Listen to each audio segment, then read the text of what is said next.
Alrighty, well, a very, very happy Tuesday, and welcome to another episode of the TNC Sports Talk. My name is Justin. Today is January 20th of 2026, and today it's just going to be catching up on the news and events going around here in the sports world. I want to kick things off with talking about I had a question that I kind of want to get an understanding of, and that's lingering about all the decisions so far being made during this off season slash postseason mark. We just saw Bills head coach Sean McDermott getting fired after losing in the divisional round of the AFC playoffs. It's another name that ties along to the list of names this season off season so far that you add that are good coaches. I'm not going to go out and say everyone that I'm about to name off is a good coach, but you got John Harbaugh, Mike Tomlin, he resigned. You have Pete Carroll, you have Brian Daboll earlier this year. You have Mike McDaniel. You have Pete Carroll. There are a lot, I think, of well-rounded coaches. And I think to me as a fan, it comes to surprise to see the amount of coaches at this level that are being let go. It almost feels as if there is a shift in the National Football League when it comes down to the new direction of how these leagues are going to be operated from. And, I get it. Look, Pete Carroll had a terrible season with the Las Vegas Raiders. And there's a lot of things that pointed out that, hey, look, it was a one and done deal. It didn't work out. And that's understandable. Mike Tomlin, been with the organization for 19 years, has not received a single losing record, but has only had one Super Bowl to defend those 19 seasons. And you kind of rip that Band-Aid off on that relationship, and it's either going to come to the point of we're going to have to fire you or we're going to have to part ways at some point because we're not getting any better over the 19 years. But it comes to more shocking to me when I see teams like the Baltimore Ravens that, let go John Harbaugh. And then you saw the Packers letting go Matt LaFleur. And then you saw, Mike McDaniel out of the Dolphins. And then this coming up recent one with the Buffalo Bills. And to me, it comes from a bit of a surprise, a shock. And it's like, what is going on? Is there something that's going on that I'm missing? And so I was listening to another podcast yesterday talk about this, and I think it made a good point.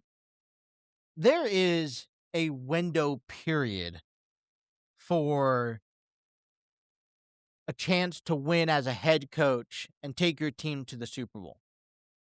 There are very few teams that go on with head coaches' relationships for, 10, 15, 20 years. And the average span for a head coach to come in and to win a Super Bowl are sitting around between 3 and 5. And the statistic indicates that if you are brought in as a head coach and do not win a Super Bowl after 5 years, your chances of winning a Super Bowl are very rare. Not impossible, it's been done, but very. And that's something that is taken into consideration when you think about the relationship, that has been, boiling between Mike Tomlin. It makes perfect sense. Sean McDermott, we have John Harbaugh. They're starting to build ages. And you also think about the logic since it takes for a 3 to 5 year span to develop. You think about a new coach coming in. More than likely, they're bringing in an offensive coordinator. They're going to bring in their defensive coordinator. They're going to bring in anyone they want with them to kind of help this team. Usually, this team is at an impasse with their decisions of their next moves. Either we're going to have a fresh start, or we already have that key player we're going to build around. And so, you're expected within the first year, okay, we can't make all the moves, maybe. We're not missing, we could just get ourselves closer. What do you need? How do you need to get there? Let me give you the tools as a manager, as an owner for that head coach to succeed in. And then usually after year one is acceptable, year two, maybe year three, coming up year four, maybe year five, you're like, okay, well, we're giving everything to you within our means. Why aren't you producing a championship for us? And that's kind of where anything after that, relationships, you're kind of at that impasse because let's say you bring in a rookie quarterback. That's about the time he's going to hit a free agent. Maybe, people get older. And so maybe the idea that you had 5 years ago was a good idea, but the same players aren't there and you can't replace them as easy. So the picture that we're seeing here early on, and I think it comes to a surprise. It more comes as a shock. It comes as like a when a breeze just hits you right in the face all at once and it pushes you back a little bit.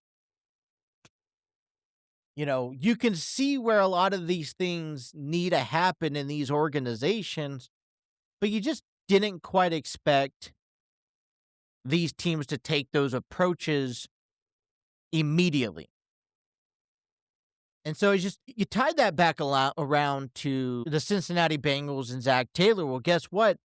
He's coming up on this year-end run, 4 or 5 years. He's had some success, but he struggled the last 3 years. We would figure that, we would want to move on now, but as a fan, you'd figure that within this statistic time frame, that if the Bengals don't win this year, the Bengals don't make it to the playoffs and don't compete for a championship or even a Super Bowl, then there has to be the decision of making a change because that is what's been told in history through statistics.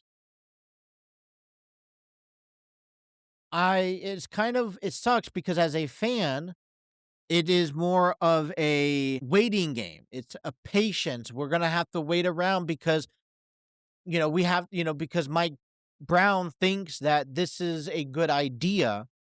And you just wish that a organization like the Bengals, and you think hopefully ownership or even front office would give you will listen to their fans in some way, shape, or form and say, I hear you. I understand changes need to be made. And these are what we're doing to make those changes.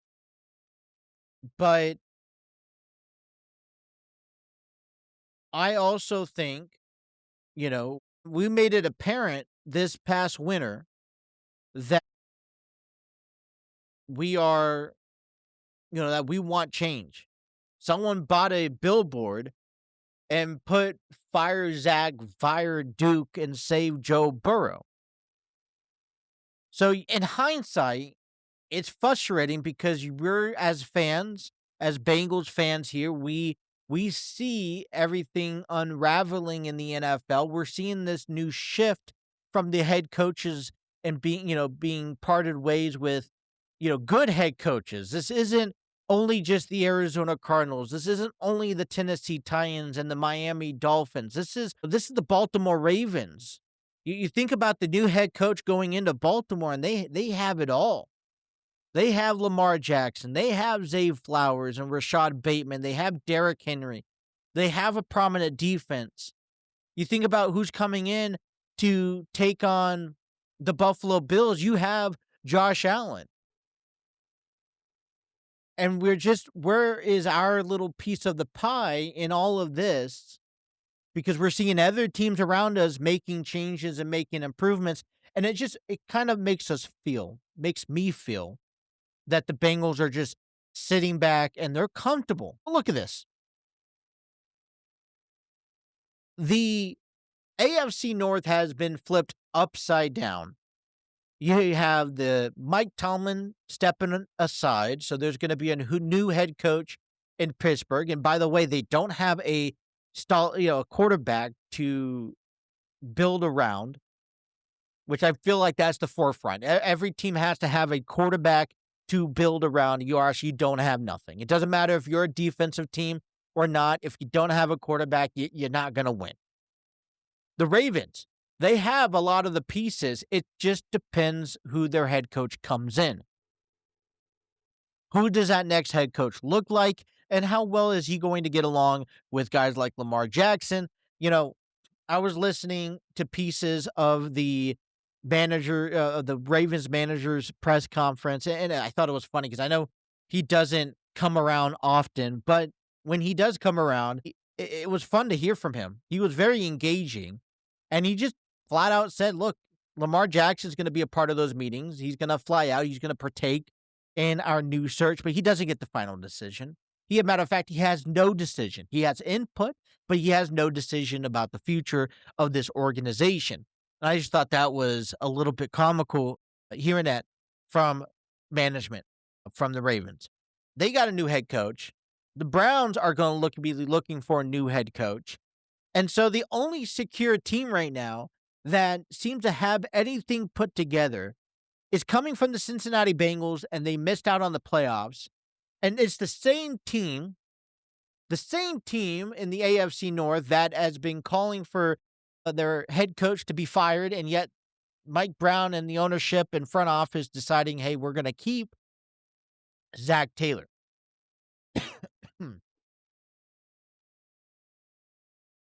So, I get it. I understand this perspective a little bit more than I did 2 weeks ago. 2 weeks ago, a lot of this came from a surprise. When I heard that John Harbaugh was fired by the Ravens, it came from a surprise. I wasn't surprised about Mike Tomlin stepping away, but it was names like Harbaugh. It was names like maybe Mike McDonald came to a shock. Just also because that I'm not every day invested into Miami's program and how they build and how they progress. And so to see them out of the blue make some changes and make some difference, heading into this offseason, that's what took me by surprise. And that's what, in my opinion, flipped this world upside down. But when we get to, Sean McDermott, you understand the same conversation we've had with a guy like John Harbaugh. This is a team that has been in the playoffs every year. They've always came up short against teams like the Bengals, like the Chiefs, and they finally have that opportunity. They don't have neither Patrick Mahomes or Joe Burrow in the playoffs. They're not even facing the New England Patriots. At some point in the game, in the overtime, the Broncos quarterback, Bo Nix, suffers an injury, and yet you come up short and lose. And now this is not year one. This is not year two. You have a decision to make, and Josh Allen still is in his prime. And while he's still in his prime, you may want to try to make some changes. And the Bills think that their change is going to be within the head coach to help give Josh Allen the best opportunities to win. What becomes more interesting to this puzzle piece that is being created is the fact that now these vacancies of head coaches have to be filled. And we don't know what these teams are really aligning to fill them with. I could talk here and I could think to myself that John Harbaugh will be a good fit in Las Vegas. But how patient are the Raiders and the Raiders Nations are in a compelling division? The Buffalo Bills, where do you go from here? Who are the next head coaches? And you would figure that it would be head coach for head coach. That's not the case. You're thinking about who's offensive, defensive coordinators that has deserved and earned themselves an opportunity to get brought up. And I saw a report this morning about Zach Taylor giving the clearance for offensive coordinator Dan Pincher to interview for the Tampa Bay Buccaneers head coaching position. Interesting, in my opinion. I found it very fascinating that, and I think, look, I don't think Zach Taylor's a bad guy. I don't dislike Zach Taylor. I may have a difference of an opinion when it comes down to coaching styles and the way, and we've learned a lot this past season, in my opinion, that I think that Zach Taylor is not the perfect head coach to call this team. He doesn't feel like when he's calling the shots, they're not winning. With Joe Burrow's there, they're winning. And so, but he's given permission for his coaches underneath him to go gain an experience or an opportunity for themselves as head coaches and with another organization. And so we'll wait to see what happens. I don't necessarily think Dan Pitcher is not interviewing for a head coaching spot. He's interviewing for another offensive coordinator spot for the Tampa Bay Buccaneers. And so good. Let him, and nothing to say against what he's done here in Cincinnati. It's more say, if you have the opportunity with another organization, then take a full advantage of it. And if you can better yourself, go better yourself. Don't let this one team hold you back. So wish Dan Pitcher good luck. And if he does accept it, if he does get a position offered and he accepts his new role, then we'll have to look for a new offensive coordinator and, see what the front office and Zach Taylor has to come in mind. But I am, it has kind of brought to some light after sitting on a lot of this for a couple weeks, the position that the NFL is at, the position that these teams are at, and the reasoning why they would make a lot of these decisions. And it's only still postseason. We're not even to the Super Bowl yet, and we're having these big conversations about teams departing with their coaches. Talking and sticking with the Cincinnati Bengals, Joe Burrow barely or rarely takes to social media. But when he does, he does it in moments like he did over the weekend. It's been nearly 2 years since Joe Burrow had a post on Twitter, and he talked about the 2 game decisions plays that from the Bills and Broncos and from the Rams and Bears. And he went on and said, and I'll just read his Twitter post, and I quote, the amount of people that don't understand what a catch is in the rule book flabbergasts me. And it's not the officials. The 2 plays yesterday were not difficult calls, and they got them both right. And so the plays that we were referring to was the interception play for the Broncos and Bills game, and it was the complete catch for the Rams and Bears. Let me give you some insight.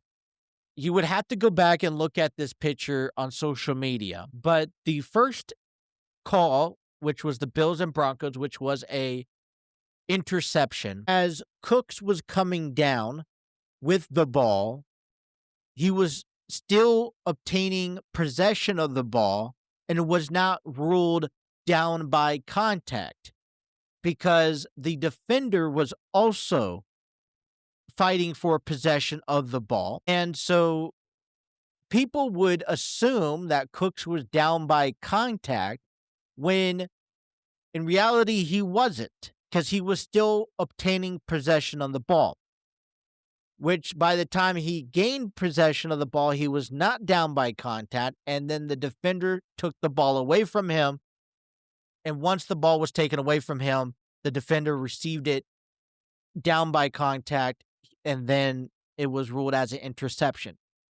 There's an image out there that shows Cook's knees on the ground,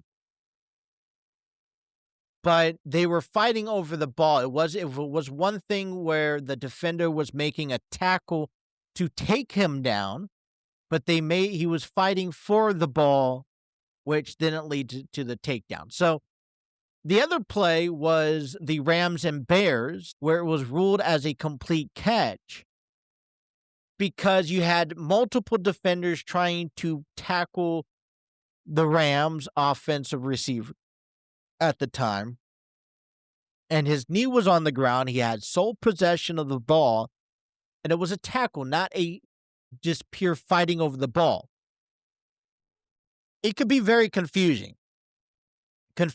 And I would even agree that these difficulties may be in the official's mind and in other players' mind. It may be a clear image, and I'm glad that Joe Burrow thinks it's not a difficult call at all. Sure, but how many times have we seen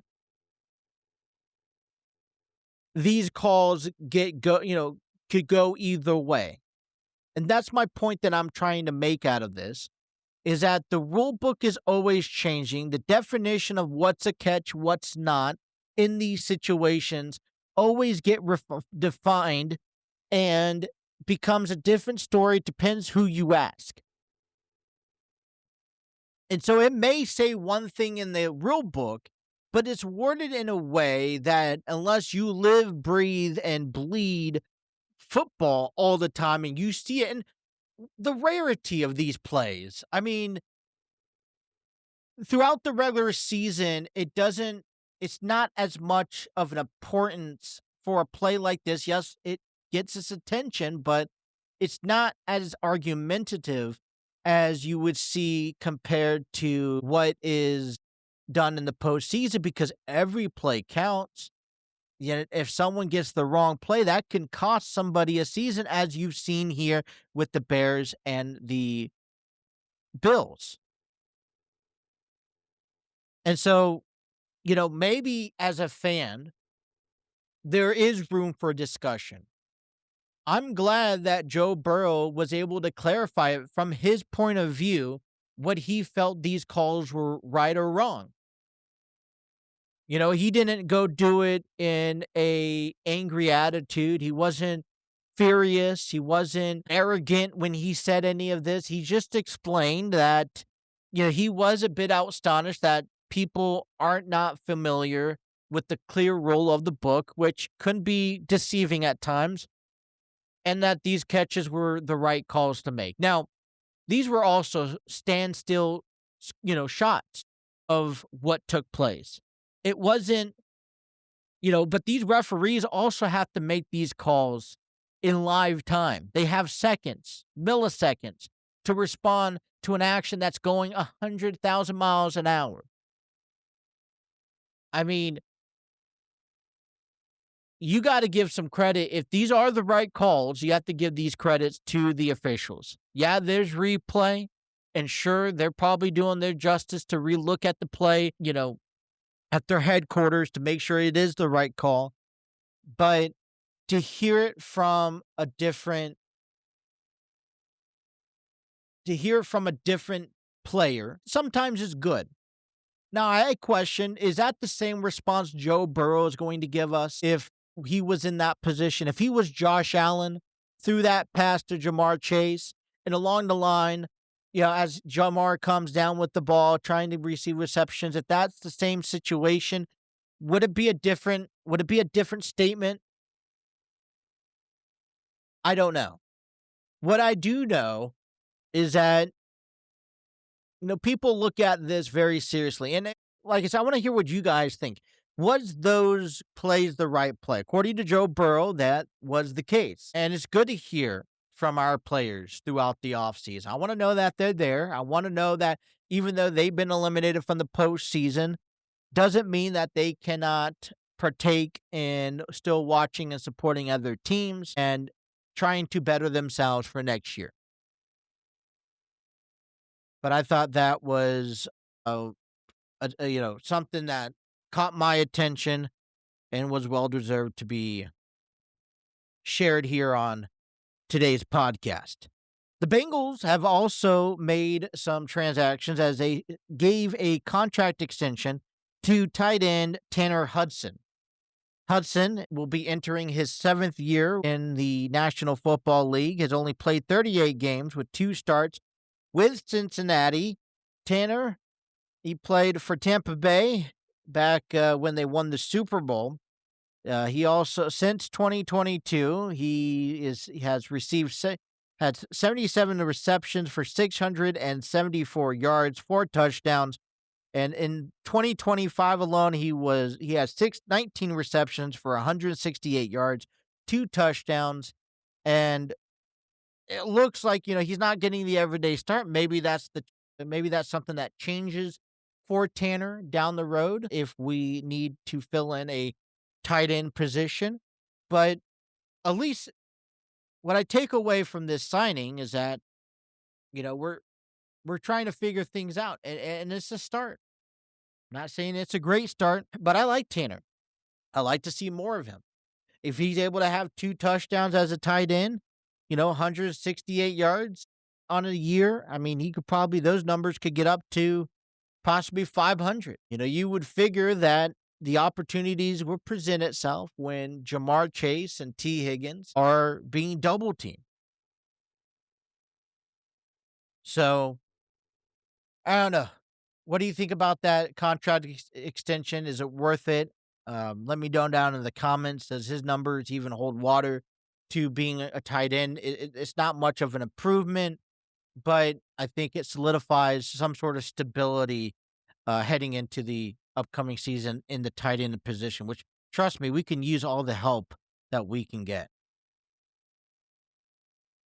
All right, let's continue with this program here. Reds baseball coming out of the way. I got a couple of conversations coming your way here for the Cincinnati Reds. They just wrapped up Reds Fest over the weekend, and now there's an article that came out and about Ellie De La Cruz, who intends to skip the World Baseball Classic after news report of Cruz declining a massive extension offer last spring. Now, we've already talked in length about Delacruz's contract decline last spring on yesterday's podcast. If you haven't listened to that, I encourage you to go check that out and follow and listen to that episode. Well, but we basically just literated, it came at a time where the top free agent of Major League Baseball this offseason signed a mega deal, $140 million for 4 years to play for the Dodgers. And the takeaway from that is that the Dodgers are, if they haven't been, they are now the Darth Vader, the bad guys of the league. Every team should, and every fan that is not a Dodgers fan absolutely despises of the Dodgers. And, you will see it this season around the ballparks. No surprise. Okay. They did it because they can. They needed an outfielder and they were able to accomplish it. But what that states, that contract magnitude, honestly, tells free agents down the road that either one, let's go to the Dodgers, we'll get whatever we want, or two, maybe my value is worth more and I need to be stern with where I allow my contracts to stand. Now think about this. 4 years, $240 million. It's not a lot of time. And for a player who has been in the news about not necessarily liking baseball, He sure likes the money. I don't know Kyle Tucker. I haven't met the guy. I've seen him play. He's a decent ball player. I don't think he's the best ball player. I don't think that he deserves for 4 years, $200 million. I don't think that. I think there are other ball players available right now that are worth that much over a 10-year span. But we do see that, and it takes away. I see that, and I know Ellie De La Cruz declined this offer a year ago prior to this deal. But you really got to ask yourself, for Delacruz's sake, if he's a good, talented ball player, like we're expecting him to be, unless this team is ready to win and win now and they're going to bring home a title and a championship, what stops him and what should be our reaction on wanting him to finish out arbitration, see what offers are available during the free agent market, if there's any, and put himself in a chance where, one, he makes the money he deserves, and two, he can go on and try to help a team that's actually set out to win. Now, I'm not saying that the Reds aren't interested in winning. I know that they are, but they're doing it at a low budget market. You think about this, I said this yesterday, $240 million in 4 years. That pays for the Reds' salary, entire Major League organization. The $115 million budget we have for this year, it pays it twice. And then there's still at least $10 million left over. That's ludicrous. That's $60 million a year. And put that in perspective, compared to our 150, that's over 50% of what our payroll has. And our highest player is coming from our starting pitcher, Brady Singer, who's expected to make 12 and a half. Not even a third of what Kyle Tucker is expected to be better this year. And Ellie De La Cruz is down there to the $750,000. Now, he was offered a contract that would make him the highest Red player, probably something along the line of 250, maybe, I wouldn't even be surprised, 300,000, but you're also looking over maybe a 10-year span. And for seeing a contract that we saw over the weekend with Kyle Tucker and the Dodgers, you do ask yourself, well, what stops there for anyone else? And I can tell you right now, all 29 other ball clubs, I don't care who they are or what they have right now at shortstop, Ellie De La Cruz impacts them the best. I think Ellie De La Cruz is probably your top, if not the top 3 shortstops of today's time. And that says a lot. But we talked about that yesterday, but he also decided that he was going to skip out on the World Baseball Classic. And there's a reason behind it. Not saying that he doesn't want to play for the Dominican Republic. And I'm sure, depending on what's going on around the world, that there may be some controversy over that. But one thing that his decision that was made had to do with how things went last season. We discovered as fans after the season by Terry Francona that Ellie De La Cruz was dealing with some injuries, nagging injuries, during the back half of the season. And it showed. The second half, in the first half, he had 15 plate appearances. He was batting .284. He had 18 doubles, 18 home runs, 63 RBIs, 25 stolen bases. And he was cutting his strikeouts down to a rate of 25%.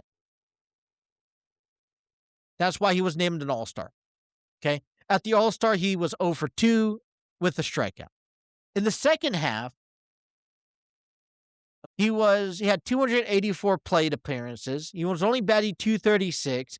He had 13 doubles, 4 home runs, 23 RBIs, and 12 stolen bases. He struck out. The rate climbed back up to 29%. And on top of that, he made 26 errors, which led the NL National League for the second straight season.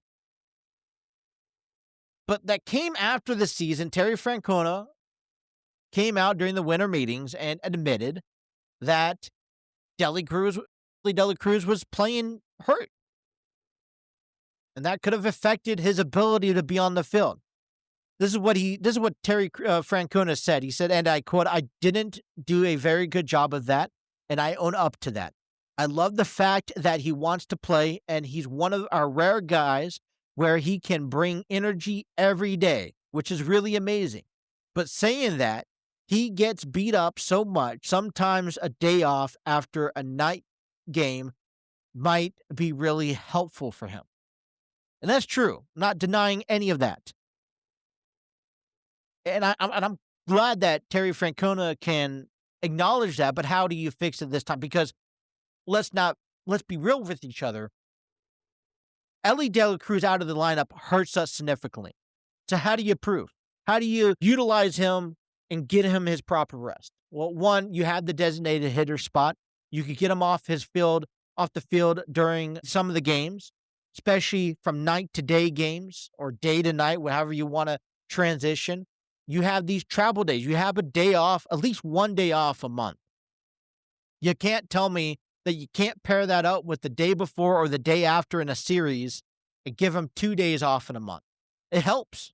That's if you give him 1 day off during the schedule that's next to a travel day once a month. That's April, May, June, July, August, September. That's 6 extra days. From 162, you're playing 156. If you utilize him as a DH, on top of that, in and out throughout the series and throughout stretches, then he's still in that lineup, so you keep a core value in the at-bats while getting him off his feet. You utilize it, and you play that to your strategy during series by series and plan for an upcoming games. So the decision for Ellie De La Cruz not to play and not to appear in the World Baseball Classics, he's only 24 years old, is to rest and to stay healthy because they want to start him immediately. They want to put him out there. He's going to be dependable for this Reds organization in 2026. Utilize and protect your prized possession. So, the 24-year-old Ellie De La Cruz confirmed that he will be skipping the upcoming World Baseball Classic at the team's request. The Reds, are asking him to skip it out. I need you healthy. I need you to stay fit. Be ready for the regular season. We need you. We're going to strategize and work with you so we could better use you and give you the proper rest you need. Please stay away from the World Baseball Classics. To me, it's kind of big. To me, I feel like it's the right decision to do. It's a tough decision to do, but it's the right decision to do. On top of that, the Cincinnati Reds have shown interest again in adding a player to their roster, a former Reds player who were traded during the deadline last season from, I want to say it was Miami or New York, one of the teams, I'm not too sure, but it's in the outfield of Miguel Andujar. Miguel was batting .344. He had 11 extra base hits. He had in 34 games. Against left-handed pitchers, he was batting .297 with 104 extra base hits with 36 home runs throughout his career. Now, he's the guy that I wasn't really impressed by in the deal towards the deadline last year, but he surprised me. He made some really good plays, really helped this team offensively with his power at the at-bat position. And he's a guy that I wouldn't mind having back.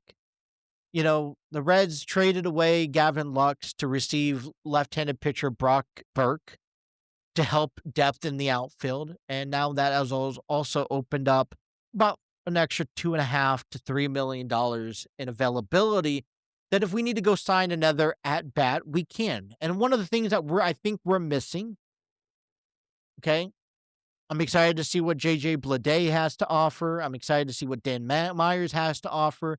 But one thing I'm thinking we're honestly missing is a power guy. It's a guy that can deliver clutch, who can hit these bombs. I think Will Benson is a great left-handed batter who can hit bombs out to right field.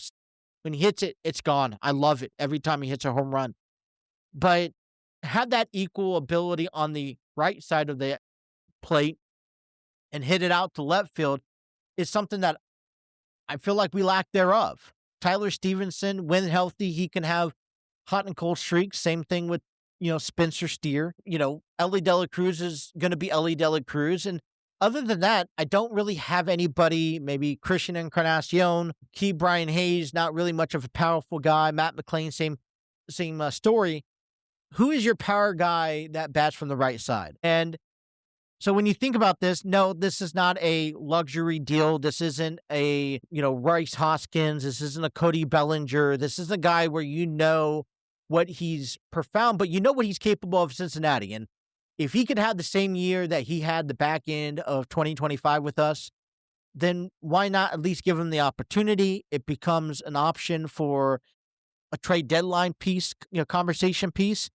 Maybe you move him, but I like the idea, and I am all for, the idea or the interest of re-signing Miguel Andujar to the organization. So what do you guys think? Are we making the right decision by asking Ellie De La Cruz to hold out, or are we? And also, what would be the idea, or what would be your entertainment idea for bringing back a Miguel Andujar to this organization? Before we get into our final segment of today, which is going to talk about the national championships in college football, I wanted to talk a little bit about and give our promotional takes on Enlightened Studios and their upcoming events in February, as on February 13th, which is a Friday from 6 p.m. to 8 p.m. at the Archville Theater in Cincinnati, Ohio. Presented by Enlightened Studios, you can join Nikel Chappell, who's hosting a Paint and Pastries special Valentine's Day class. Paint and Pastries is a colorful, casual party atmosphere where you'll sit back, relax, and let your creativity blossom. It's a step-by-step painting class that is designed with you in mind. Invite your friends and families, enjoy tasty treats, and follow along with their experienced local artists. You can get your tickets today by visiting tickettailor.com. A link will be provided in the description below. Also, want to invite you out because the clock is ticking. The time is near. Grassroots. It's written and directed by Terry Chappell II, inspired by the timelessness of fences and a raisin in the sun. Set in the 90s, a neighborhood where lawns are immaculate, but equality is far from it. Grassroots follows the Gibsons family, the first black homeowners on the block, as they confront the quiet, cutting justice of daily life. When the neighborhood mailman shows respect to every white household, but pointedly tramples across the Gibsons' carefully kept lawn, a tension standoff brews between dignity and discrimination. The production will be taking place at the Archville Theater in Cincinnati, Ohio, from February 27th through March 8th. Get your tickets today by visiting tickettailor.com. A link will be provided in the description below. All right, I want to give a shout out and a congratulations to the Indiana Hoosiers, who last night beat the Miami Hurricanes at the Hard Rock Stadium in Miami, Florida, 27-21, winning their first national championship in the school's history. Highlighted point-outs come from Jamari Sharp, who had the game-sealing interception. He was also a Miami native. Fernando Mendoza, the Heisman Trophy winner, led Indiana to the first national title, grew up just a mile away from Miami's campus, His father played high school football with a teammate with Mario Cristobal and at the Christopher Columbus High School, and the mother played tennis at Miami. And so, congratulations to to Indiana for their accomplishments. I was looking at this, and they have had some interesting gaps to succeeding in this. If you think about this, Indiana, this bowl games have won 3 games in 2025, ultimately winning the championship. It's the same amount of games they've won in bowl competition since 1899. So from 1899 to 2024, Indiana has won 3 bowl games. In 2025, they have won 3. They've matched it. Fernando Mendoza, he joins a list, a very unique list of Heisman winners and national title champions in the same season. And so he joins that list along with the 2019 LSU Joe Burrow, the 2013 FSU Jameis Winston, the 2010 Auburn Cam Newton, and the 2004 USC Matt Leinart. And I was looking at this list this morning when I was taking notes ready for this program, and I noticed what's one thing that all these quarterbacks currently have in common. All these previous quarterbacks that Fernando has joined has not won at the success level of a Super Bowl. Sure, Cam Newton and Joe Burrow has had very close opportunities, but they've come up short. And you look at this list, and it kind of is scary if you think about it now, because Mendoza is about to hit the NFL, and he's going to be tasked with this obstacle that puts him in this list that, great, you won a Heisman, you are you won the NCAA championship, but are you capable of winning a Super Bowl? So far, your peers behind you have yet. And sure, Joe Burrow still has some opportunity with them. I mean, Jameis Winston's, is kind of backup quarterback now. I don't know if he's still in the league anymore. But you're going to have to, who's going to set that first record of being a Heisman winner and a champ in the NCAA championship and have a Super Bowl success career in the NFL? So, kind of foreshadowing a little bit, does this put Fernando in a category? Great, you want to pick him up as your number 1 quarterback, but when you see this statistics, do you bank on him or do you move? I mean, and if you decide to move, you're going to be looked at as a laughing stock. I mean, there's no crystal ball, but I think it's painted here bright in day about what we see here. And that's the fact that, he has some big shoes to fill, and he has the opportunity to set his, the race is on. Can he set that tone, or will Joe Burrow finally get that championship? I believe I'm going to credit Indiana's NCAA championship run. Okay, don't forget, this is the 3rd year in a row that a Big Ten team that has won. But I think you have to go give some credit to 2 things. One is the football expansion.